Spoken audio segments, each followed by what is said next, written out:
Assalomu alaykum aziz yurtdoshlar. Bugun men juda og'ir, lekin har bir oilaga tegishli mavzuni tushuntiraman.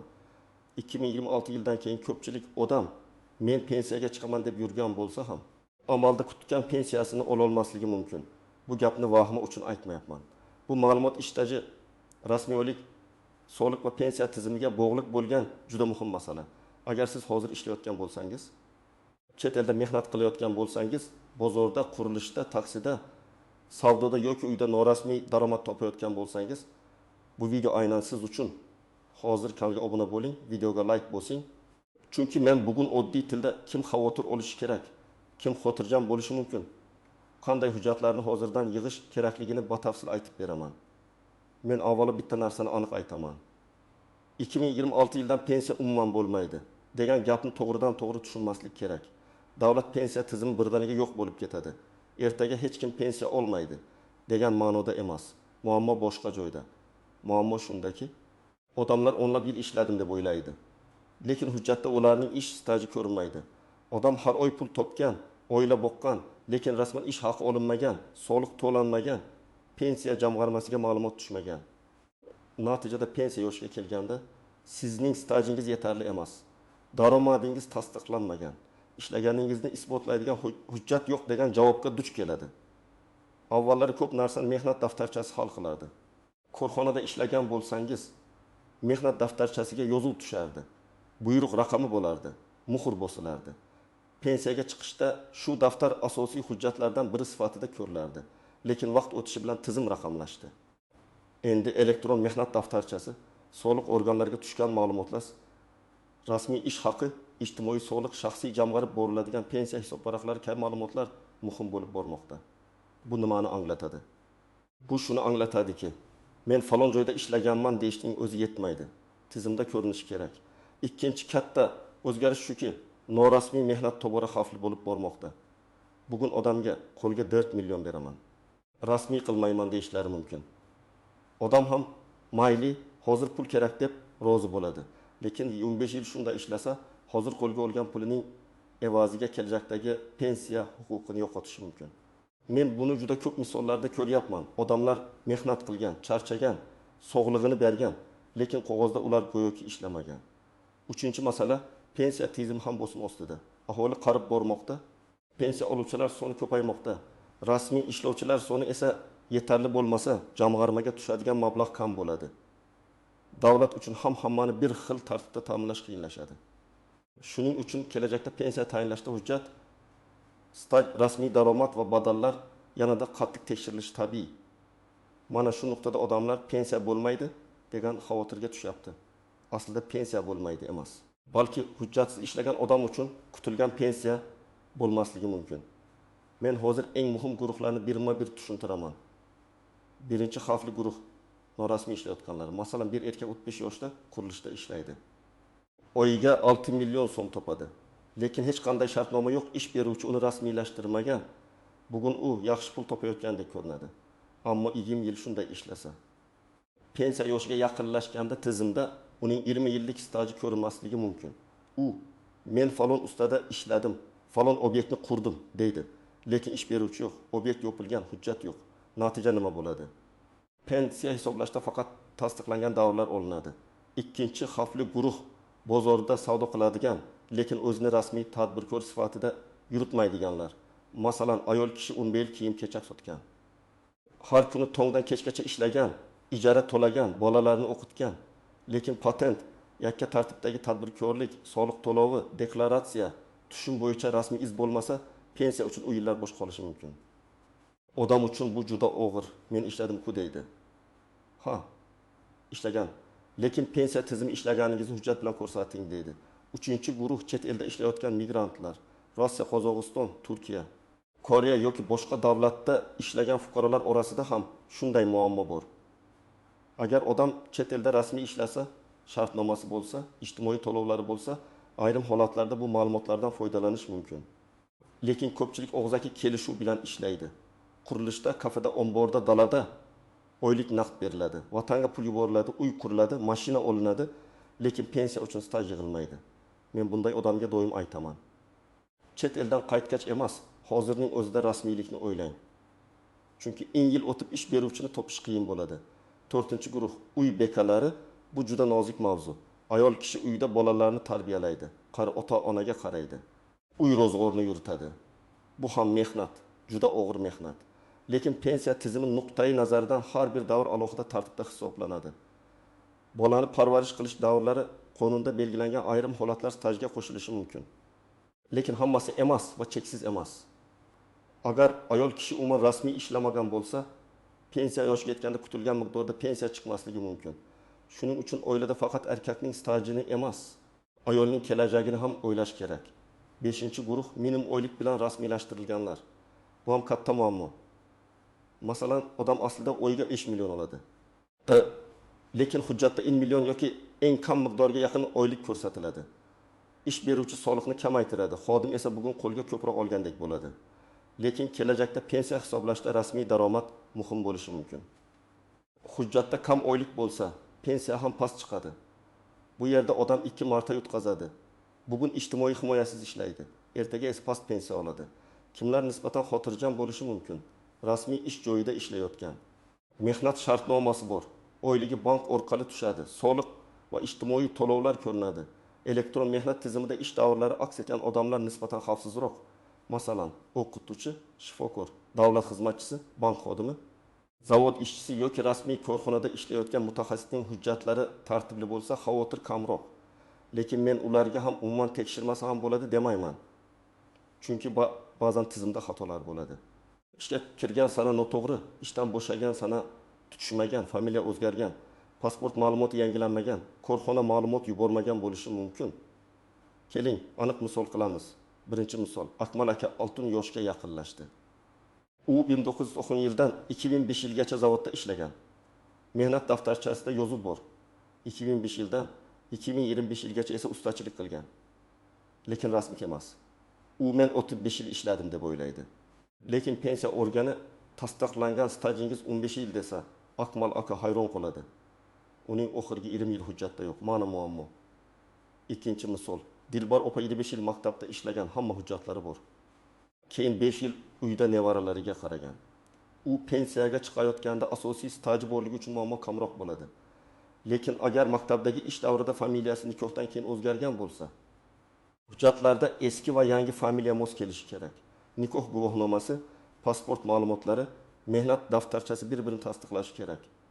Uchinchi misol, Jamshid 22 yoshda taksida ishlaydi. Har kuni 2,5 ming so'm topadi. Oyiga taxminan 6-7 million daromad qiladi. Lekin o'zini rasmiy faoliyat yurituvchi sifatida ko'rsatmasa, soliq tartibini tanlamasa, kelajakda men 3 yil taksi haydadim degani pensiya stajiga aylanishi qiyin. U yoshligida buni sezmaydi. Lekin 20 yoshdan keyin kasallik, charchoq, daromad kamayishi boshlanganda kech bo'lishi mumkin. Endi men ko'pchilik e'tibor bermaydigan nozik jihatlarni aytaman. Birinchi nozik jihat. Ish staji bilan haqiqiy mehnat yili bir xil narsa emas. Odam bir joyda ishlagan bo'lishi mumkin, lekin u davr hujjatda tasdiqlanmasa, pensiya hisobida muammo tug'iladi. Shuning uchun og'zaki guvoh, qo'shni yoki tanishning ishlagan deyishi har doim yetarli bo'lavermaydi. Ba'zi holatlarda arxiv ma'lumotlari, buyruqlar, ish haqi vedomoslari, korxona hujjatlari kerak bo'ladi. Ikkinchi nozik jihat. Eski korxonalar tugatilgan bo'lishi mumkin. 1990-yillar va 2000-yillarda ko'p zavod, shirkat, firma, kooperativlar yopilib ketgan. Odam o'sha yerda ishlagan, lekin arxivga hujjatlar topshirilmagan bo'lsa, isbotlash qiyinlashadi. Shuning uchun pensiya yoshiga 1 yil qolganda emas, kamida 5-10 yil oldin hujjatlarni tekshirish kerak. Men har doim aytaman, pensiya hujjatini pensiya yoshida emas, bugun tayyorlash boshlanadi. Uchinchi nozik jihat, chet eldagi ish davri avtomatik ravishda qo'shilmaydi. Odam xorijda ishlagan bo'lsa, u yerda rasmiy shartnoma, maosh varaqasi, soliq yoki ijtimoiy sug'urta to'lovlari, ish beruvchi ma'lumotnomasi, migratsion ruxsatnomalar kabi hujjatlar kerak bo'lishi mumkin. Bundan tashqari hujjatlar tarjima qilinishi, notarial tasdiqlanishi, ayrim hollarda apostil yoki konsullik tasdig'i talab qilinishi mumkin. Men pul yuborganman degan bank cheki esa har doim ham ish staji isboti bo'la olmaydi. Chunki pulni qarindosh ham yuborishi mumkin. To'rtinchi nozik jihat, ayollarda bola parvarishi davri. Ko'pchilik men 4 ta bola tug'ganman, demak staj bo'ladi deb o'ylaydi. Bu masala qonundagi aniq tartiblarga bog'liq. Bolani parvarish qilish davrining qaysi qismi stajiga kiradi? Nechta bolagacha qanday hujjatlar bilan tasdiqlanadi? Bularni oldindan tekshirish kerak. Tug'ilganlik guvohnomalari, nikoh guvohnomasi, familiya o'zgarishi, bolalarning ma'lumotlari mos bo'lishi shart. Bitta harf xatosi ham vaqt olishi mumkin. 5-nozik jihat men ishlayapman, demak hammasi joyida degan fikr xato. Ish beruvchi sizni rasman ishga olganmi? Mehnat shartnomasi ro'yxatdan o'tganmi? Oylik to'liq ko'rsatilganmi? Elektron tizimda ish joyingiz ko'rinadimi? Sizga ishga qabul qilish buyrug'i chiqarilganmi? Agar shu savollarga aniq javobingiz bo'lmasa, siz xavf zonasidasiz. Ayniqsa kichik firmalarda, do'konlarda, kafelarda, tikuv sexlarida, qurilish brigadalarida bu muammo ko'p uchraydi. 6-nozik jihat qarzdorlik va soliq intizomi. Agar siz yakka tartibdagi tadbirkor bo'lsangiz yoki o'zini o'zi band qilgan shaxs sifatida faoliyat yuritsangiz, faqat ro'yxatdan o'tishning o'zi yetmasligi mumkin. Tanlagan faoliyatingiz, to'lovlaringiz ijtimoiy soliq yoki belgilangan majburiy to'lovlar bo'yicha ma'lumotlar tartibli bo'lishi kerak. Ro'yxatdan o'tdim, lekin hech narsa to'lamadim desangiz, kelajakda kutilgan natija bo'lmasligi mumkin. 7-nozik jihat. Pensiya miqdori faqat yoshga yetish bilan belgilanmaydi. Ko'pchilik 6 ga kirsam bo'ldi yoki 55 ga kirsam bo'ldi deb o'ylaydi. Yo'q, yosh bu faqat bitta shart, staj, ish haqi, hujjat, qonundagi talablar ham bor. Agar staj yetarli bo'lmasa, to'liq pensiya emas, boshqa turdagi to'lov yoki kamroq miqdor masalasi chiqishi mumkin. Bu esa odam kutgan daromad bilan real oladigan puli o'rtasida katta farq paydo qiladi. Endi eng muhim qismga o'tamiz. Men sizga aniq qadamlarni aytaman. Birinchi qadam, ish stajingizni tekshiring. Agar siz rasmiy ishlayotgan bo'lsangiz, My.Gov.uz, My Mehnat. Uz yoki tegishli davlat xizmatlari orqali elektron mehnat daftarchangizda ish joylaringiz ko'rinayotganini tekshiring. Agar internetdan foydalanishni bilmasangiz, farzandingizdan, ishonchli tanishingizdan yordam so'rang yoki davlat xizmatlari markaziga boring. Mening elektron mehnat tariximni tekshirib bering deb murojaat qiling. Ikkinchi qadam, mehnat daftarchangizni tartibga keltiring. Agar sizda eski mehnat daftarchasi bo'lsa, undagi barcha yozuvlarni ko'rib chiqing. Ishga qabul qilingan sana bormi? Ishdan bo'shatilgan sana bormi? Buyruq raqami yozilgan, muhr bosilganmi? Korxona nomi aniqmi? Agar biror joyda xato bo'lsa, hozir tuzatishga harakat qiling. Korxona hali ishlayotgan bo'lsa, kadrlar bo'limiga boring. Korxona yopilgan bo'lsa, tuman yoki viloyat arxiviga murojaat qiling. 3-qadam. Ish beruvchidan rasmiylashtirishni talab qiling. Agar bugun siz do'konda, kafeda, sexda, qurilishda, ofisda ishlayotgan bo'lsangiz, siz bilan mehnat shartnomasi tuzilmagan bo'lsa, bu juda katta xavf. Ish beruvchiga meni rasmiy qiling. Mehnat shartnomam bo'lsin, oyligim hujjatda ko'rinsin deb ayting. Ha, ba'zi ish beruvchilar unda oyliging kamaydi deyishi mumkin. Lekin siz kelajakdagi pensiyangiz, kasallik ta'tilingiz, mehnat huquqingiz, kompensatsiyangiz haqida o'ylashingiz kerak. 4-qadam. Agar o'zing ishlasangiz, faoliyatingizni qonuniylashtiring. Taksida yursangiz, savdo qilsangiz, xizmat ko'rsatsangiz, tikuvchilik, ustachilik, repetitorlik, sartaroshlik, maishiy xizmat bilan shug'ullansangiz, o'zini o'zi band qilish, yakka tartibdagi tadbirkorlik yoki boshqa mos tartiblarni o'rganing. Soliq ilovasi, soliq organi, davlat xizmatlari markazi orqali maslahat oling. Sizga eng arzon va qonuniy yo'l qaysi ekanini aniqlang. Maqsad faqat soliq to'lash emas. Maqsad kelajakda mehnatingiz izsiz qolmasin. 5-qadam, hujjat papkasini tayyorlang. Men har bir oilaga alohida papka qilishni maslahat beraman.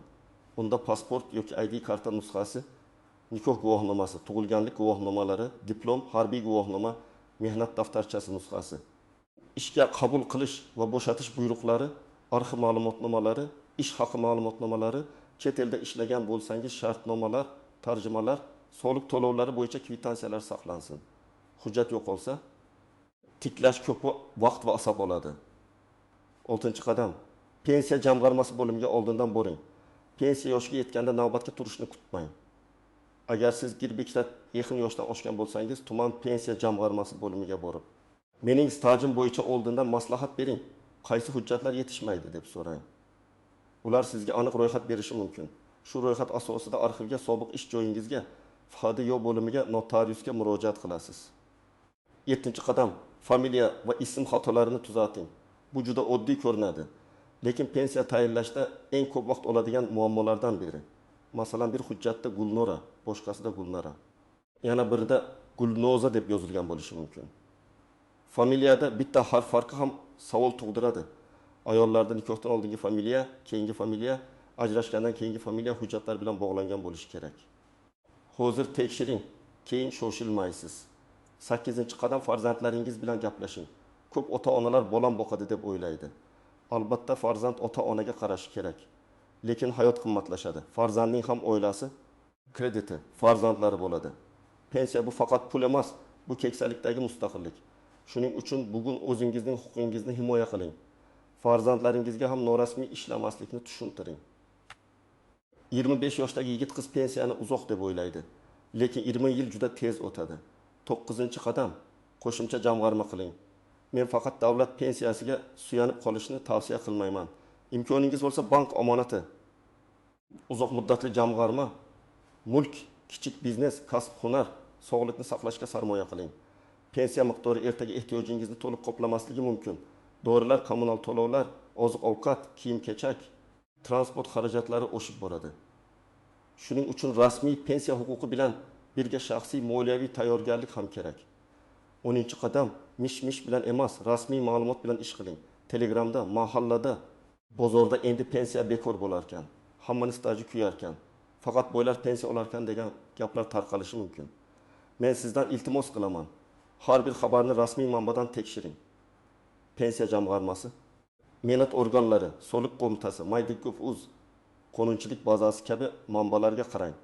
Agar tushunmasangiz mutaxassisdan so'rang. Vahima sizga foyda bermaydi, tartibli harakat foyda beradi. Aziz yurtdoshlar, bugungi mavzuning asosiy mazmuni shunday: 2026 yildan keyin pensiya butunlay yo'q bo'lib ketadi deb qo'rqib o'tirish kerak emas. Lekin hujjatsiz, norasmiy, soliqsiz, shartnomasiz ishlagan odam uchun kutilgan pensiya bo'lmasligi mumkin. Eng katta xavf aynan shunda. Ishlaganingiz tizimda ko'rinmasa, stajingiz tasdiqlanmasa, oyligingiz rasmiy bo'lmasa, pensiya yoshida juda katta muammoga duch kelishingiz mumkin. Men sizga bugun qo'rqitish uchun emas, tayyorlash uchun gapirdim. Hozirdan elektron mehnat tarixingizni tekshiring, mehnat daftarchangizni ko'ring. Ish beruvchidan rasmiy shartnoma talab qiling, arxiv hujjatlarini yig'ing, chet eldagi ishlaringizni hujjatlashtiring. Faoliyatingizni qonuniylashtiring. Bugun qilgan bitta harakatingiz ertaga keksalikdagi barqaror daromadingizni saqlab qolishi mumkin. Sizning fikringiz men uchun juda muhim. Kommentariyada yozing. Siz rasmiy ishlayapsizmi yoki staj bo'yicha muammongiz bormi? Mehnat daftarchangiz va elektron stajingizni tekshirganmisiz? Videoni yaqinlaringizga yuboring. Ayniqsa norasmiy ishlayotgan odamlar ko'rsin. Like bosing, kanalga obuna bo'ling. Chunki men keyingi videolarda pensiya hujjatlarini qanday tayyorlash, arxivdan ma'lumotnomani qanday olish va past pensiya chiqmasligi uchun nimalarga e'tibor berish kerakligini yanada batafsil tushuntiraman.